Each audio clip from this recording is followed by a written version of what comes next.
When you think about businesses that are selling through the roof, like Aloe or Allbirds, sure, you think about a great product, a cool brand, and great marketing. But an often overlooked secret is actually the businesses behind the business, making selling, and for shoppers, buying, simple. For millions of businesses, that business is Shopify. Nobody does online business better than Shopify. It's home of Shop Pay, the #1 checkout in the world. You can use it to boost conversions up to 50%, meaning way less carts going abandoned and way more sales going through to checkout. Sign up for your $1 per month trial period at shopify.com/income, all lowercase. Go to shopify.com/income to upgrade your selling today. That's shopify.com/income. This episode is brought to you by the world's first reposado from Tequila Herradura. Made with slow-cooked, hand-harvested agave sealed into oak barrels and aged 11 months. Before being enjoyed in your glass. Experience the world's first reposado. Tequila Herradura. Please drink responsibly. Responsibility.org. Tequila Herradura. 40% alcohol by volume. Imported by Brown-Forman, Louisville, Kentucky. Herradura is a registered trademark. Copyright 2025 Brown-Forman Corporation. This content may not be suitable for all audiences. Listener discretion advised. Suddenly, the front door whipped open, and a man came charging at us. It had long, clawed forelegs, sharp canine teeth, no eyes, and no skin. It's like something unnatural seeped inside of me, and my body was trying to get it out. I was so scared of seeing him again that I didn't return to work for a month. From Killer Podcasts, true tales of horror, bizarre happenings, unexplainable events. This is Disturbed.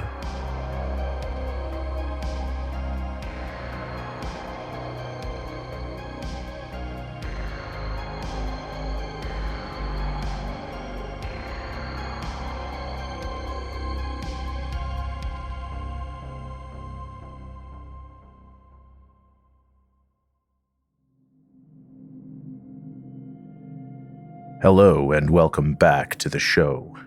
Today we have 4 stories that will haunt you for months to come. So sit back, listen closely, and dive into the horror. First, we'll head to summer camp. Deep in the woods, a few kids found something they weren't meant to see. And now, it's got their scent.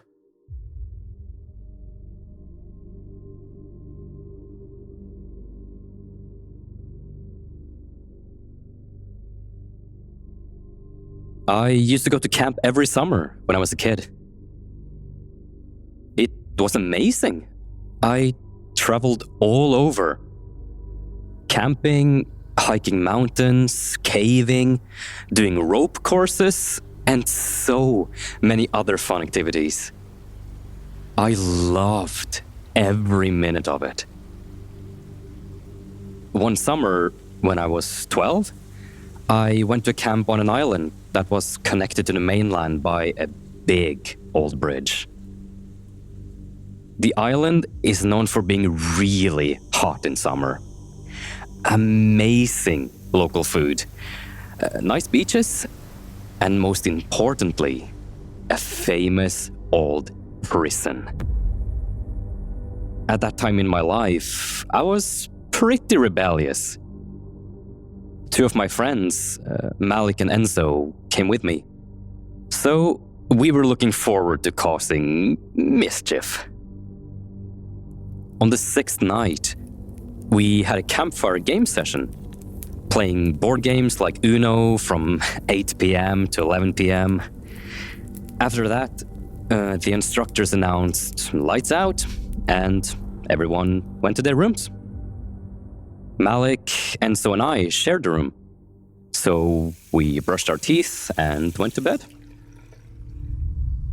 About 25 to 30 minutes later, The instructors turn off all the lights. Around midnight, I convinced my friends to break curfew and leave camp. We opened our window, looked around quickly, and saw that none of the instructors were awake.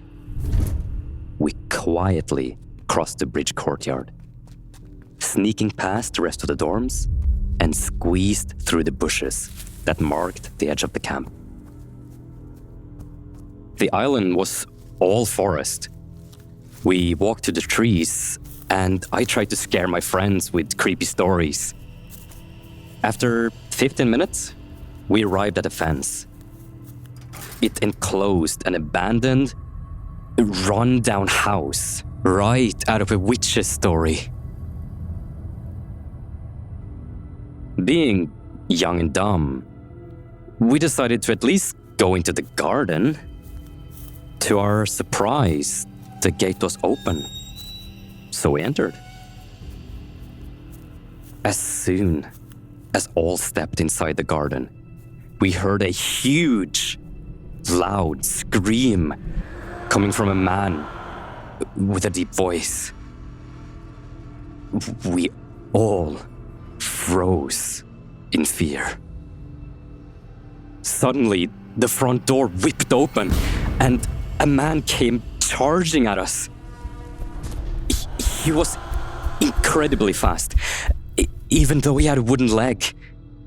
Panic ripped us out of our state of shock. Nearly crying, we spun around, opened the gate behind us, and began running back to the camp as fast as we could. We managed to get back, but I was crying my eyes out. All three of us were still terrified, and the commotion woke the entire camp. The counselors came up to us, and we explained what happened. They could tell from our faces that we weren't making it up. So they scolded us for being reckless and breaking the rules, and sent us back to our rooms. I couldn't sleep at all that night. Every time I closed my eyes, I'd see that man with a wooden leg running towards us. I wish that would have been the end of the story. On the 9th night, I headed back to the dorm to grab my swimsuit. The rest of my group already had theirs, so I was all alone. I headed into the dorm, opened my door, and closed it without turning on a light. The shutters were closed, so it was almost completely dark inside. But I only needed a second to grab my swimsuit. When the door closed, a tall, human-like figure appeared in front of me. I couldn't move a muscle. His face was hidden in shadow, so all I could see was his silhouette looming just feet away from me. After what felt like an eternity, I snapped out of it. I spun around, yanked the door open, and scrambled outside, screaming at the top of my lungs. I ran crying towards the first counselor I could find and told him someone is in my room. A few counselors went in to search for the man, but no one was there. All they found was a note that said, "I will come back tonight." All the counselors went on alert. They manned every dorm entrance in pairs to guarantee no one to enter. Thankfully, there's strategy worked. No one showed up that night, but the threat of another incident was too much. They ended the camp early and sent everyone home the next day. I never went back to that island. It's been 12 years, and questions about that week still haunt me. Who was that person in my room? Was it the same man who chased us in the forest? What did he want? And how did he find my room? It took me years to get over the fears and nightmares born from those experiences.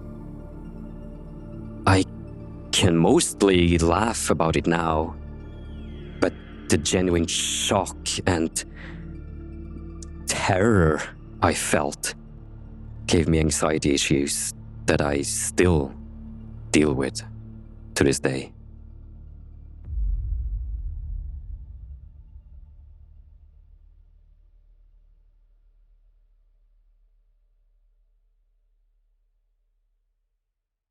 In our next story, a couple heads home after a party, but something unnatural is waiting for them.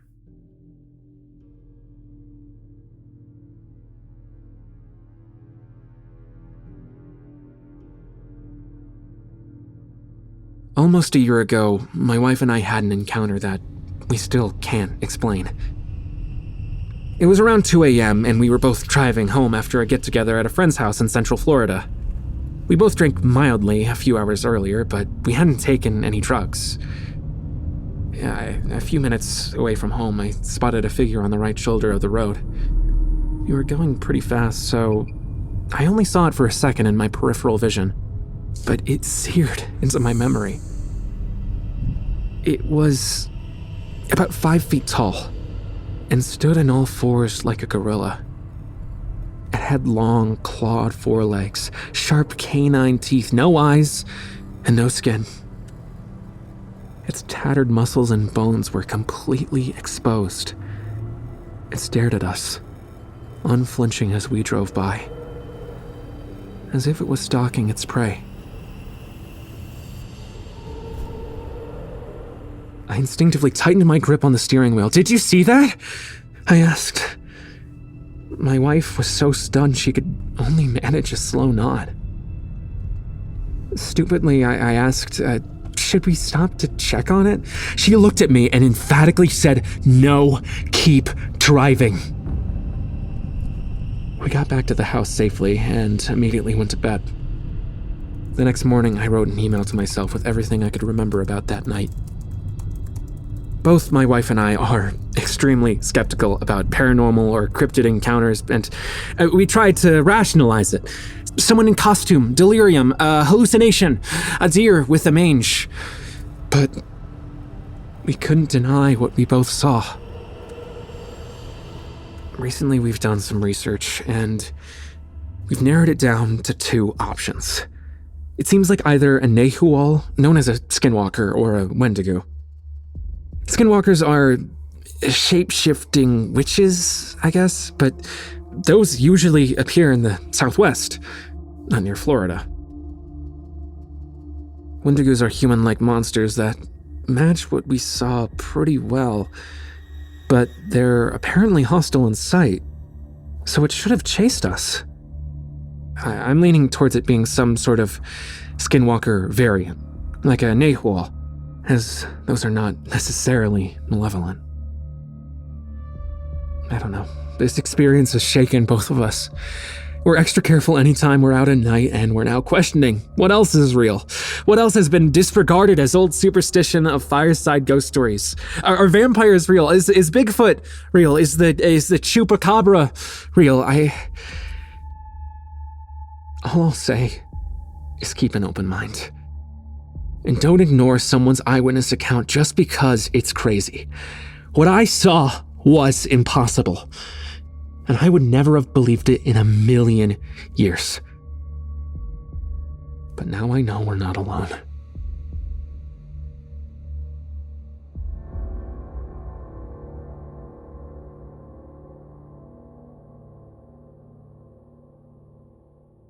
We'll be right back. You know what doesn't belong in your epic summer plans? Getting burned by your old wireless bill. While you're planning beach trips, barbecues, and 3-day weekends, your wireless bill should be the last thing holding you back. That's why I made the switch to Mint Mobile. With Mint, you can get the coverage and speed you're used to, but for way less money. And for a limited time, Mint Mobile is offering 3 months of unlimited premium wireless service for $15 a month. So while your friends are sweating over data overages and surprise charges, you'll be chilling, literally and financially. 3 years ago, I ditched my old overpriced wireless plan from one of the 3 big carriers, and I'm telling everyone now to do the same. Now I have unlimited service on the nation's largest 5G network. Plus, I get to keep my phone and my number. This year, skip breaking a sweat and breaking the bank.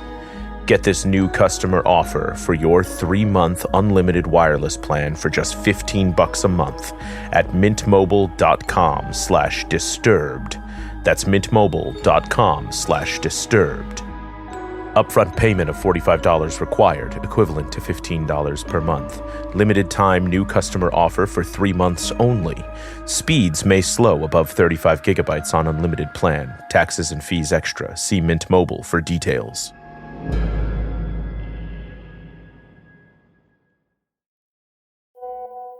On WhatsApp, no one can see or hear your personal messages. Whether it's a voice call, message, or sending a password. To WhatsApp, it's all just this.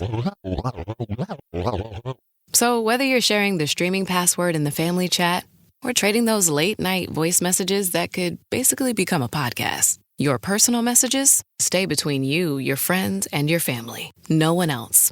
Not even us. WhatsApp. Message privately with everyone. The Nordstrom Anniversary Sale is on now. Shop new arrivals on sale for a limited time from Madewell, Bobbi Brown, New Balance, and more. You'll find tons of deals under $100 on summer-ready fits, plus beauty exclusives from your favorite brands. Nordstrom makes shopping easy in stores, at Nordstrom.com, and on their app. Hurry, prices go up August 4th. Una silla de masajes puede parecer extravagante. 8 configuraciones diferentes, intensidad ajustable, además es calefaccionado. Y se siente tan bien. Sí, una silla de masajes puede parecer extravagante. Y 2, bueno, aún más. Pero cuando esas sillas de masajes vienen con un auto, se vuelven bastante prácticas.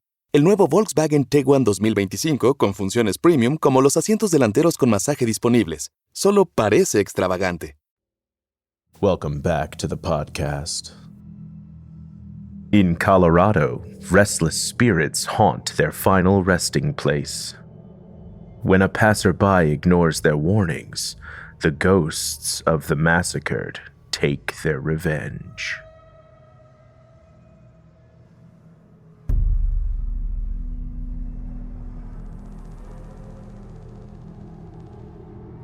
I live in Colorado, and in my area, well, there's a local legend about something called the Third Bridge. Now, it goes back to the European conquest of the area. They completely slaughtered the local indigenous tribe, and now the tribe haunts the bridge. Legend says that if you're quiet enough, you can hear the faint sound of drums and horses. Well, since then, multiple tragic deaths have occurred on the bridge. In 1997, a car full of teenagers lost control and crashed, killing 2 of the passengers and injuring the rest. In 2016, 5 kids were killed in a fiery crash just after leaving the bridge. And there have been sightings of a car with one headlight appearing and disappearing on that road, seemingly chasing people out of the area. I've seen it myself. Most people think it's the ghost of those kids. Because of all this, well, the bridge is considered the most haunted place in the state, and it's been dubbed the Ghost Bridge. Now, I avoid the bridge as much as possible. I don't like testing my luck. And when I've had to pass through, I felt physically ill. It's like something unnatural seeped inside of me, and my body was trying to get it out. So one night, I was driving with a friend, and, well, we needed to pass through. It was like 90 degrees out, so we had all the windows down our entire ride. As we approached the bridge, my windshield fogged up. There was just no way that could happen with all our windows down, but it did. And it was so bad that I couldn't see a thing. I had to pull over and run the defrost at high heat for several minutes to get it to clear. I knew this was a warning not to go any further, but I stupidly ignored it. I didn't want to have to take a detour. Not long after, I grew sick, just like I always do when visiting the Ghost Bridge. This time, though, God, it was different. As we crossed the bridge, I grew so ill that I couldn't drive the car. I slammed on the brakes and got out, trying to compose myself. I knew I was disrespecting the tribe, but I didn't know what else to do. I dry heaved on the side of the road as my friend's eyes darted all around us, anxiously scanning the area. After about 10 minutes, he couldn't wait any longer. I composed myself enough to hop back in the car and we drove off. Unfortunately, our visit angered the spirits. As I went on with my life, things around me started falling and breaking. Picture frames, cups, figurines, light bulbs, you name it. Everything made out of glass was shattering, including the stuff I had securely fastened to the wall. Even my glass tabletop broke. It was like something invisible was smashing my things. It was terrifying. I couldn't eat a meal in peace, and I was constantly worried about getting hit from a falling frame or cut from a stray shard of glass. After the 10th picture frame shattered, I was at my breaking point. I could only think of one solution: apologizing. I drove down to the edge of the bridge and got on my hands and knees. I asked the spirits for forgiveness, and I promised to never visit the third bridge again. Then I got back in my car, spun around, and I drove back the way I came.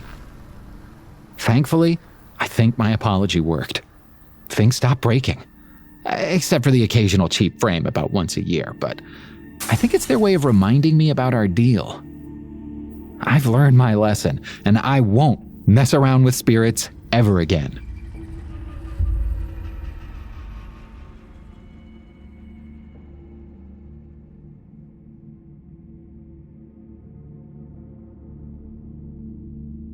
Finally, we'll hear how shyness can be the facade of a monster.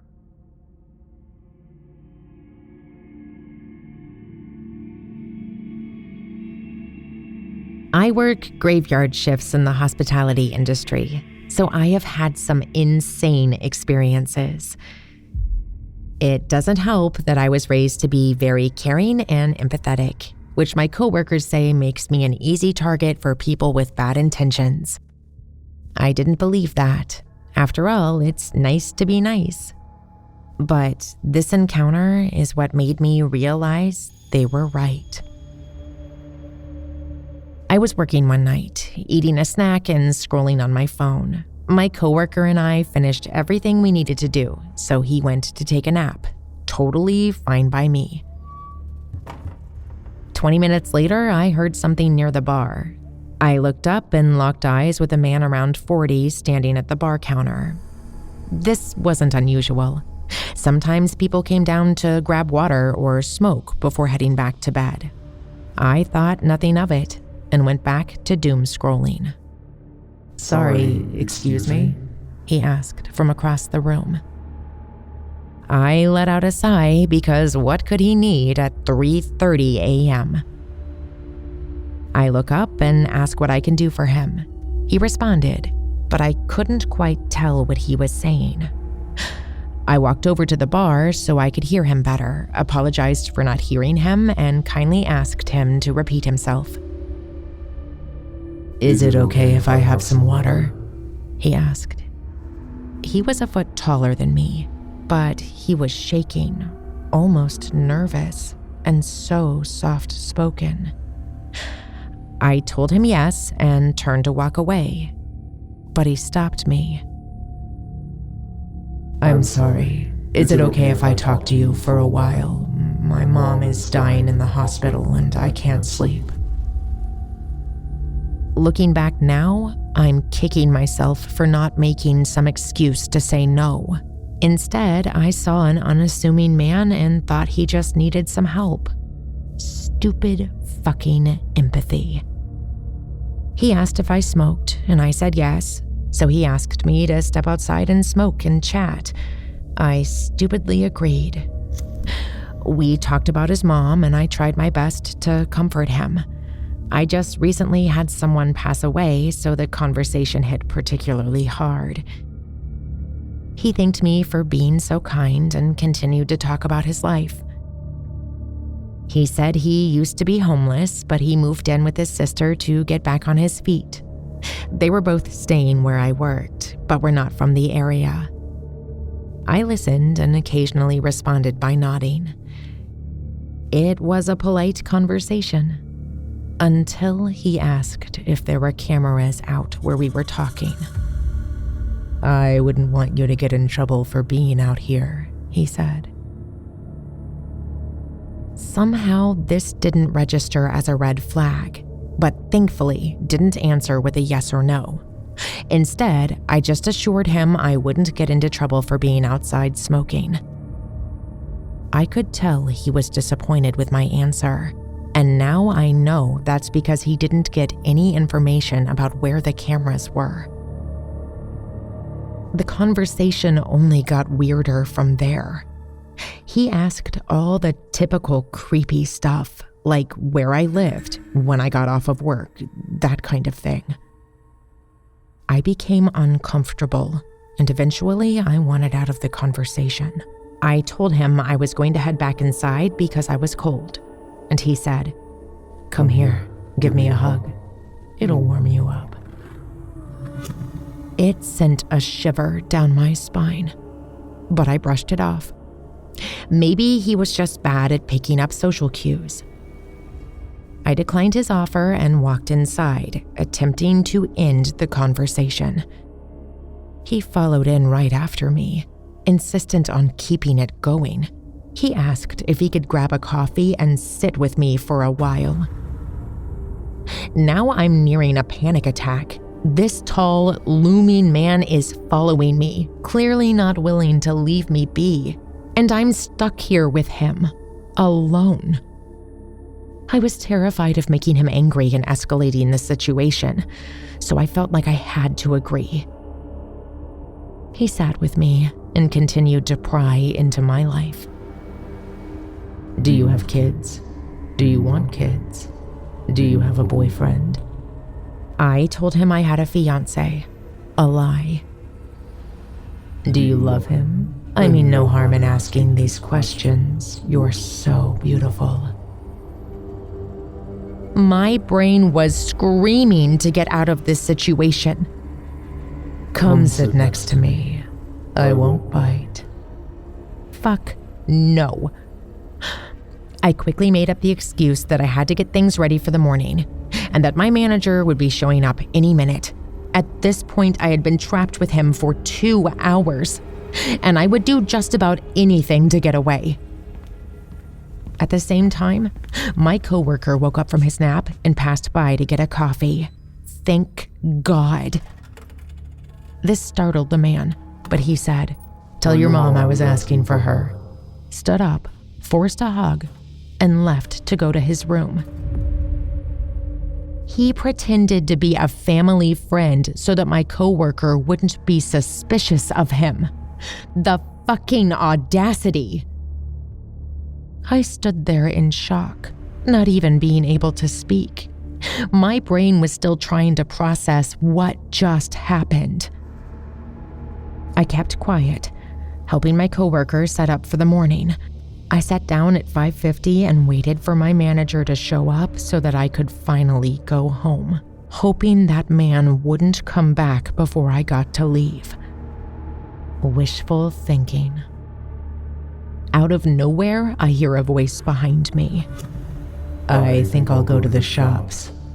I'm out of smokes. Him again. I kept silent, hoping he'd move on. Instead, he asked for a pen, which I gave to him, and he walked away. He came back 5 minutes later and said, I wrote a note for you. He walked up right behind me, way too close, and dropped the note. I could feel his breath on my neck. It wasn't just scary, it was also frighteningly tactical. Because he was so close, no one was able to see him drop it. The note said a whole bunch of weird things. But one thing in particular made my skin crawl. Wear tighter work pants for me next time. They'd look good. Then he signed off with a winky face. I ran to the office and sat in front of the CCTV monitor. I needed to know if he left or was hiding somewhere waiting for me. I now know this was all a game to him. This shy guy grieving mother thing was just a ruse to get me to lower my guard. Then he lied to my coworker and hid his note from the cameras to avoid suspicion. It was all calculated. I saw him on the monitor standing outside the building, pacing, waiting.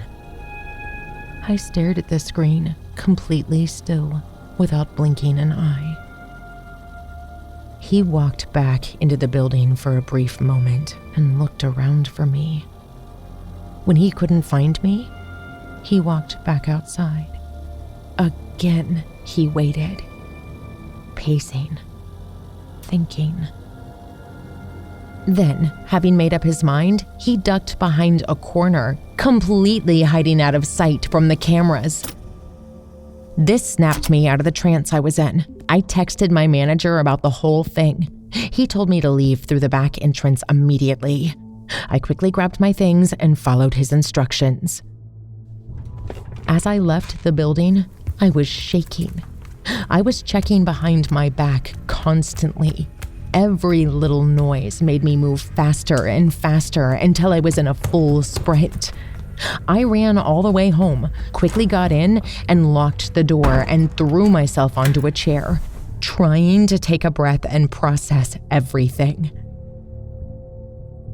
Then, my phone buzzed. I had a text from an unknown number. Hey, it's me. Thanks for the chat. Talk soon. Winky face. How the fuck did he get my number? I quickly blocked him and told the higher-ups what happened. I was so scared of seeing him again that I didn't return to work for a month. Only when he was permanently banned from my workplace did I feel safe enough to go back. I'm still terrified that he's waiting somewhere, just out of sight.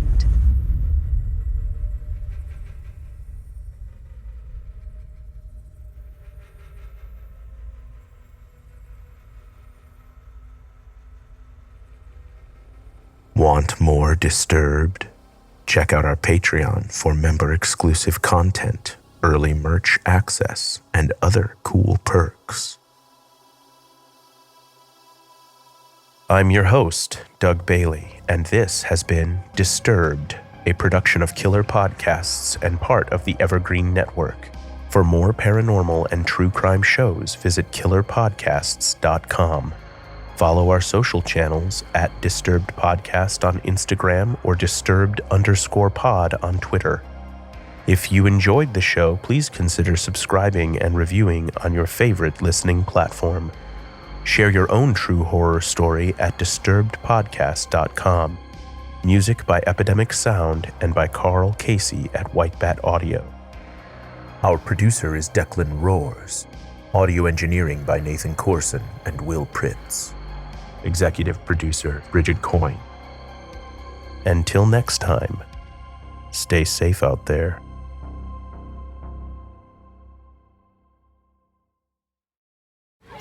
Dad, you should shop Amazon for back to school and save some money. See, I'm currently obsessed with superheroes and need all the superhero stuff. Superhero lunchbox, superhero backpack. But next year, it'll be something else. Maybe dinosaurs? I don't know. I'm not a fortune teller. But I can tell you not to spend a fortune and shop low prices for school on Amazon. Okay, good chat. Amazon. Spend less, smile more. Juvederm Day is coming on August 20th. For one day only, buy one $75 gift card and get one free. Juvederm Day gift cards can be used on any product in the Juvederm collection of fillers. Don't miss out on this once-a-year chance to save.